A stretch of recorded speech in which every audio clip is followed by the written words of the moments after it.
E aí galera, sejam bem-vindos a mais um vídeo aqui no canal, como vocês estão? Hoje a gente vai resolver algumas questões de matemática. Eu separei 5 questões que eu, Pedro, interpreto como as mais fáceis que caíram no Enem. Então tem algumas questões de 2010, 2012, 2014, 2016 também, se não me engano. Então eu peguei desde 2010 pra cá. E eu acho que vai ser bem legal pra gente resolver junto, né? Eu vou te mostrar a resolução das questões. E eu vou te pedir também pra você também tentar resolver as questões, né? E caso você fique com alguma dúvida, fala aqui comigo nos comentários, que eu também estou respondendo vocês. Mas antes, não deixe de se inscrever no canal, curte, comenta, compartilha o vídeo com os amigos, isso me ajuda bastante. E tá saindo vídeo novo toda semana aqui no canal, às 19 horas.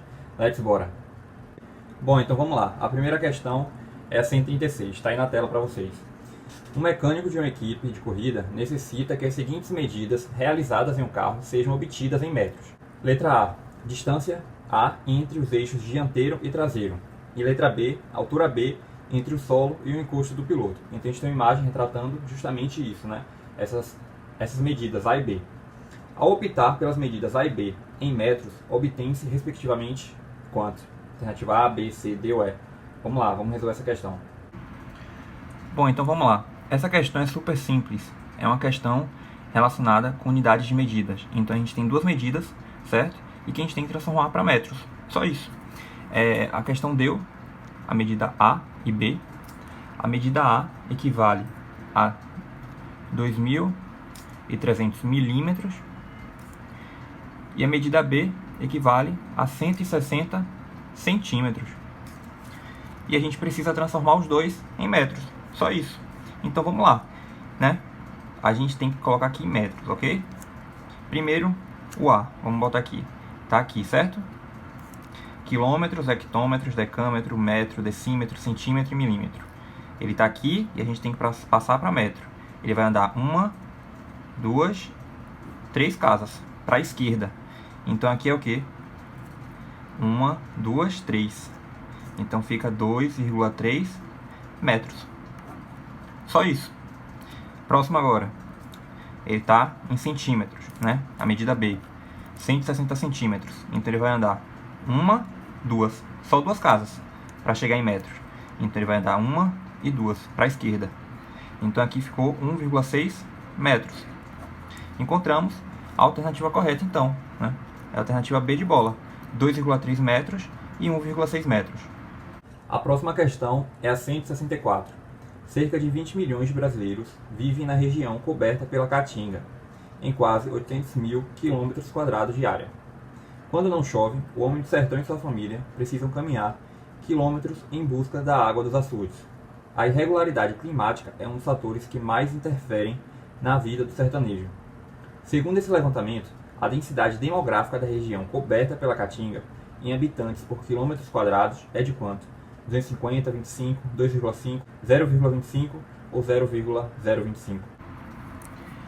A densidade demográfica equivale ao número de habitantes por quilômetro quadrado, certo? A questão nos deu, né, a quantidade de habitantes, que equivale a 20 milhões, e a questão também deu a área, né, no caso, que é igual a 800 mil quilômetros quadrados. Então só a gente fazer essa razão aqui, essa divisão. A gente pode cortar 3 aqui, com 3 zeros de baixo, 2 aqui de baixo, com 2 de cima. Então isso aqui fica igual a 200 dividido por 8. A gente pode dividir, né, simplificar aqui por 2, tanto em cima como embaixo. Aí fica 100 dividido por 4. E 100 dividido por 4 é igual a 25. Então isso aqui é a densidade demográfica, 25 habitantes por quilômetro quadrado. Essa é a densidade demográfica que a gente estava procurando. Então, a alternativa correta, B de bola. A próxima questão é a 172. Uma enquete realizada em março de 2010 perguntava aos internautas se eles acreditavam que as atividades humanas provocavam o aquecimento global. Eram 3 as alternativas possíveis, e 279 internautas responderam à enquete, como mostra o gráfico. Então a gente tem um gráfico, né, mostrando justamente essas respostas, né, com sim, não e não se avaliar, em porcentagens. Analisando os dados do gráfico, quantos internautas responderam não à enquete? Vamos lá, é uma questão super tranquila que envolve porcentagem e análise de gráfico. A gente tem um total de internautas, que a questão deu, que é 279. E a questão quer saber a quantidade de internautas que responderam não à enquete. E no gráfico, a gente observa que a quantidade de internautas, em porcentagem, foi de 25%. Então, se a gente encontrar 25% do total, a gente encontra a resposta. Então, vamos lá. 25, isso aqui é a mesma coisa que 25 sobre 100, certo? Vezes 279. Então, a gente pode multiplicar aqui os dois, certo? Vamos lá. 279 vezes 25. Aqui eu tenho 45, 35, 39, 5 vezes 2, 10, 13, 18, 14, 15, 2 vezes 2, 4 e 1, 5.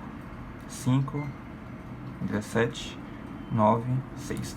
Aproximadamente 70 aqui, digamos assim. Vamos botar aqui 70. Porque vai dividir e fica 70. Certo? Porque vai ficar 2 zeros. Entende? Então aqui é aproximadamente 70. Responderam não a enquete. E entre as alternativas, né? A alternativa correta é justamente a alternativa C. Porque vai estar entre 50, né? Porque é maior que 50 e menor que 75. Ele vai estar aqui, no meio entre esses dois números. Então a alternativa correta, C de casa. A outra questão é a 140. O dono de uma farmácia resolveu colocar à vista do público o gráfico mostrado a seguir, que apresenta a evolução do total de vendas em reais de certo medicamento ao longo do ano de 2011.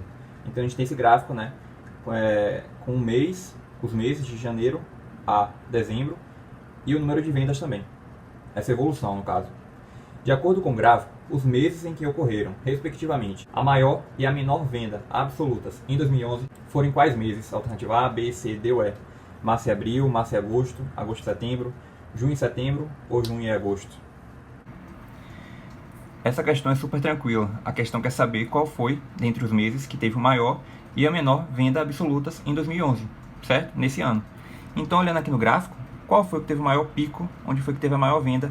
Esse aqui é o gráfico de vendas por mês, tá vendo? O maior aqui de vendas, ó, em reais foi onde? Foi nesse aqui, ó, onde teve o maior pico, ó. E esse mês aqui foi qual? Junho. Então o maior, vamos anotar aqui, o maior mês onde teve o maior número de vendas, no caso, o maior vendas, foi no mês de junho, certo? E onde foi que teve o menor número de vendas? Ó, aqui, ó, tá vendo? Que foi no mês de agosto. Então, no menor, a gente tem o mês de agosto. Encontramos a resposta correta. A alternativa é: o maior foi junho e o menor foi agosto. E para finalizar aqui, a última questão é a 160. Uma mãe recorreu à bula para verificar a dosagem de um remédio que precisava dar a seu filho. Na bula, recomendava-se a seguinte dosagem: 5 gotas para cada 2 kg de massa corporal a cada 8 horas. Se a mãe ministrou corretamente 30 gotas do remédio a seu filho a cada 8 horas, então a massa corporal dele é de quanto? De 12, 16, 24, 36 ou de 75 quilos? Então a informação que a gente tem é que em 5 gotas, no período de 8 horas, o ideal, né, o recomendado, é que isso aqui seja equivalente a 2 kg de massa corporal, certo? É a quantidade da dosagem recomendada. E aí a questão diz que a mãe ministrou 30 gotas nesse mesmo período aqui de 8 horas para o seu filho, e a gente precisa encontrar a massa corporal dele. Então isso aqui é X, é o que a gente está procurando. Se isso aqui for igual, é irrelevante, então a gente não precisa, né, usar na conta. Então a nossa conta aqui vai se basear na quantidade de gotas e na quantidade de massa corporal, que é o que a gente está procurando. Então isso aqui é uma regra de 3 simples, né, básica. 5 gotas equivale a 2 kg. 30 gotas, né, equivale aqui a X, que é a massa corporal dessa criança, do filho dela. Então vamos lá, regra de 3, né, cruzado.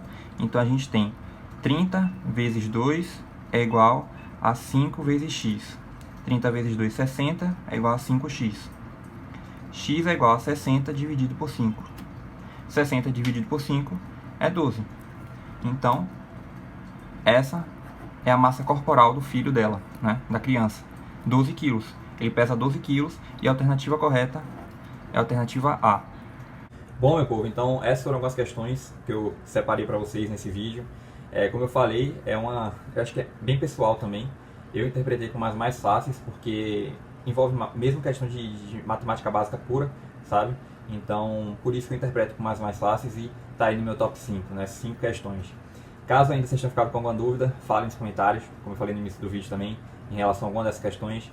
E no mais é isso. Esse foi o vídeo, eu espero que vocês tenham gostado e mais uma vez, obrigado por estarem aqui comigo. Até o próximo vídeo.